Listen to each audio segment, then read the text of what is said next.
கண்டங்கொழியாலை மீன் குழம்பு. கண்டங்கொழியாலை மீன் 2 மீன் பெரிய மீன் எடுத்துருக்கேன். இதில் ஒரு 6 தக்காளி, புளி ரொம்ப சேர்க்கப்படுது, அதனால் 6 தக்காளி சேர்த்துருக்கேன். சின்ன வெங்காயம் 100 கிராம் அரைச்சி வச்சாச்சு. நல்லெண்ணெய் ஊற்றிக்கலாம்.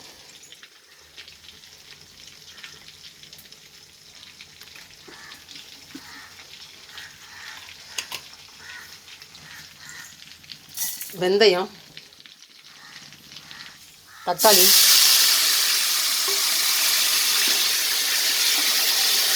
உப்பு போட்டுடலாம். சீக்கிரம்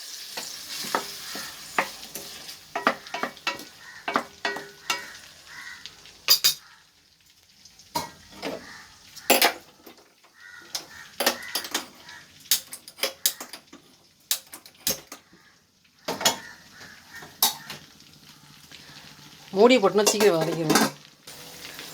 அரைச்சி வச்சுக்க சின்ன வெங்காயம் போட்டுடலாம்.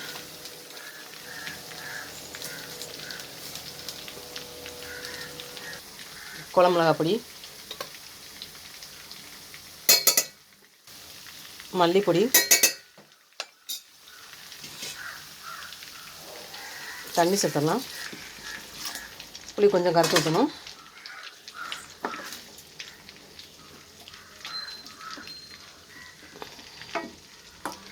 தக்காளி கொஞ்சம் நிறைய போட்டுக்கனால புளி கம்மியாக ஊற்றினா போதும், ரொம்ப கம்மியாக ஊற்றினா போதும். இது ஒரு 4 பச்சை மிளகா 3 பச்சை மிளகா கீரி போட்டுடலாம். சின்ன வெங்காயம் அரைச்சதை நல்லா தண்ணி ஊற்றி குழம்பு சேர்த்தாச்சு.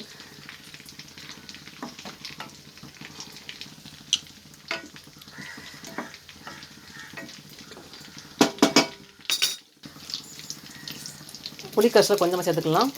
டேஸ்ட் பார்த்துட்டு புளிப்பெலாம் போதுன்னா நம்ம கொஞ்சம் சேர்த்துக்கலாம். வேணாம், நான் எப்பயுமே அப்படி தான் செய்வேன். தேங்காய் ஊற்றாமல் செய்கிறதுனால கொஞ்சம் கெட்டு போகாது.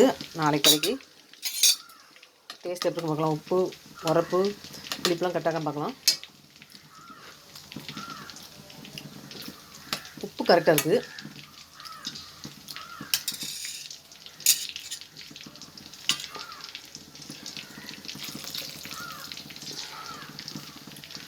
தக்காளி போட்டாலுமே புளி ஊற்றினா தான் அந்த மீன் குழம்பு டேஸ்ட் நல்லாயிருக்கும். புளி ஊற்றாமல் வைக்கக்கூடாது. இல்லை தக்காளி குழம்பு மாதிரி வேணும். அந்த புளி சேர்த்தா தான் அந்த மீன் குழம்போட டேஸ்ட் கொடுக்கும். கொஞ்சமாக புளி சேர்க்கணும். மிளகா போட்டுடலாம். மீன் குழம்புக்கு பச்சை மிளகா போட்டால் அந்த பச்சை மிளகாவோட வாசம் தண்ணிட்டு ருசியை கொடுக்கும். அந்த மனமாக இருந்த மாதிரி இருக்கும் அந்த பச்சை மிளகா அந்த சாறு இறங்கும் போது.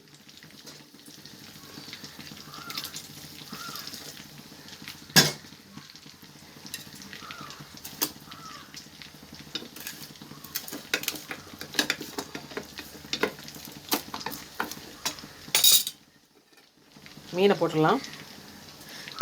பெரிய மீனாக இருக்கனால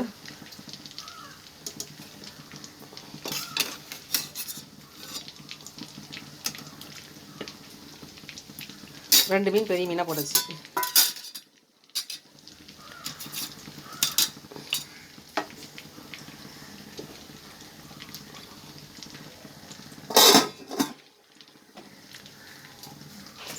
கோழியாலை மீன் குழம்பு. இந்த மீன் கொஞ்சம் பெரிய மீனாக இருக்குது. இன்றைக்கி வந்து துண்டு துண்டாக போடாமல் பெரிய மீனாகவே போட்டு வச்சுருவாங்க. முழுசாகவே போட்டேன்.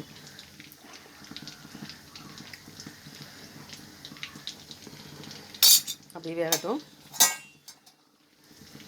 மீனை போட்டோன்னு ஆஃப் பண்ணக்கூடாது. எப்படி ஒரு 10 நிமிஷம் குழம்பு வந்து அடுப்பில் இருக்கணும். அப்போ தான் வந்து மீன் உள்ளுக்குள்ள நல்லா வேகும். உடனே போட்டோடனே ஒரு கொதி 4 கொதி வந்தோன்னா ஆஃப் பண்ணணும் அந்த மாதிரிலாம் நினைக்கக்கூடாது. ஏன்னா உள்ளுக்கு நல்லா வெந்தால் நமக்கு வந்து உடம்புக்கு நல்லது. இல்லைனா அது வந்து உள்ளுக்குள்ள வேகாமலே இருக்கும், நமக்கு கெடுதான் பண்ணும். எப்போயுமே வந்து மீன் நல்லா வேக வச்சிடணும். கறியும் சரி என்ன நான்வெஜ் சமைக்கும் போது நல்லா வந்து குக் பண்ணிடணும். அது நமக்கு வந்து உள்ளுக்குள்ள வந்து நல்லா வெந்துடணும். வேகாம மட்டும் நம்ம சாப்பிடக்கூடாது. மீன் குழம்பு போட்டால் ஒரு கொதி வந்து ஆஃப் பண்ணணும் அப்படிலாம் நினைக்கவே கூடாது. ஒரு 10 நிமிஷமாக உள்ளே இருக்கணும், அடுப்பில் இருக்கணும். வீட்டணும் கொஞ்சம் கொதிச்சோன்னா அந்த எண்ணெய் மேலே வரக்கு ஆஃப் பண்ணுறதுக்கு முன்னாடி கொஞ்சம் வந்து சிம்மில் போட்டுடணும். கோழியில் மீன் குழம்பு ரெடி ஆகிடுச்சு. ஸ்டவ் பண்ணி சிம்மில் போட்டுடலாம்.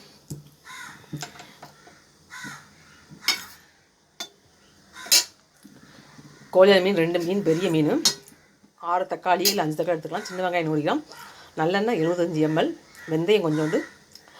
இந்த மாதிரி பாத்திரத்தில் நல்லெண்ணெயை ஊற்றி வெந்தயத்தை போட்டு தக்காளி 5 தக்காளி இல்லை 6 தக்காளி பொடியாக கட் பண்ணி போட்டு நல்லா வந்து உப்பு போட்டு நல்லா வதங்கணும். உப்பு போட்டோன்னா சீக்கிரம் வதங்கணுன்னா சின்ன வெங்காயம் வந்து குறப்பாக அரைச்சதை உள்ளே போட்டு குழம்பு மிளகாத்தூள் 2 ஸ்பூன் இல்லை 1.5 ஸ்பூன் போட்டுக்கலாம். 1 ஸ்பூன் மல்லித்தூள் ஒரு அளவு கம்மியாக தான் போடணும், ரொம்ப போட்டால் குழம்பு கசக்கும்.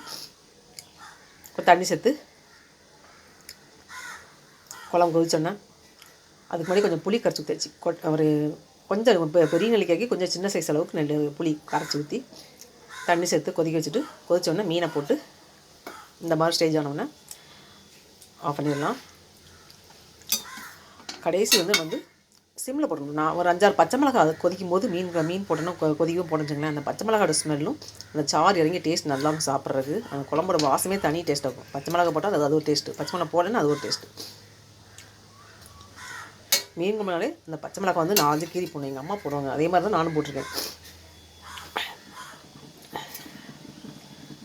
அதே மாதிரி மீன் குழம்பு ஒரு கொதி 2 கொதி ஆஃப் பண்ணக்கூடாது.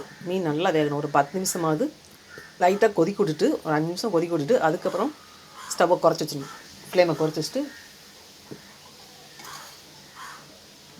வேகணும். லாஸ்ட்டில் ஃபுல்லாக சிம்மில் போட்டுடணும். சிம்மில் போட்டு அந்த எண்ணெய் மேலே அப்படியே மிதக்கிற அளவுக்கு நம்ம எவ்வளோ எண்ணெய் ஊற்றுறோமோ அந்த எண்ணெய் மேலே மிதந்து வந்துடும். இதுதான் மீன் குழம்போட பக்குவம். இது தேங்காய் ஊற்றலை. தேங்காய் ஊற்றிக்கும் போது அந்த வெங்காயத்தோட ஒரு சில தேங்காய் எந்த குழம்புக்கு தேங்காய் அளவுக்கு ஊற்றக்கூடாது. தேங்காய் ரொம்ப ஊற்றுற குழம்பு டேஸ்ட் நல்லா இருக்காது. கறி குழம்பு இருந்தாலும் சரி, என்ன குழம்புமே தேங்காய் ரொம்ப நான்வெஜ் வைக்கும்போது தேங்காய் கொஞ்சம் கம்மியாக ஊற்றினா அது ஒரு டேஸ்ட்டு. நான் தேங்காய் ஊற்றாம தான் வச்சேன்.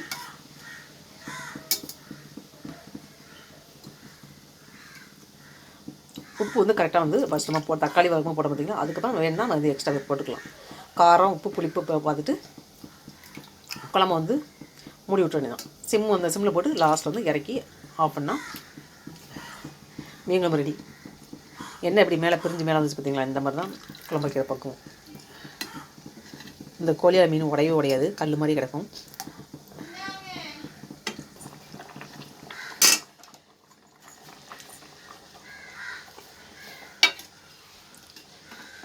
கோழியால் மீன் குழம்பு செஞ்சுக்கான வீடியோ பிடிச்சிருந்தேன்னா ராஜசெல்வி என்னோடய சேனல் லைக் பண்ணி சப்ஸ்கிரைப் பண்ணுங்கள். வீடியோவில் ஸ்கிப் பண்ணாமல் ஸ்டார்டிங்லேருந்தே பாருங்கள்.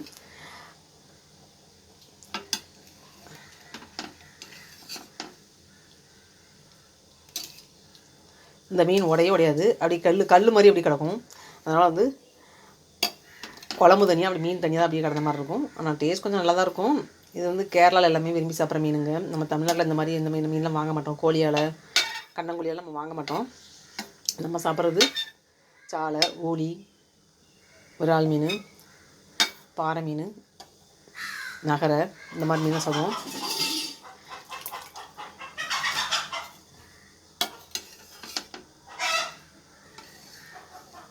ஸ்டவ் ஆஃப் பண்ணிடலாம்.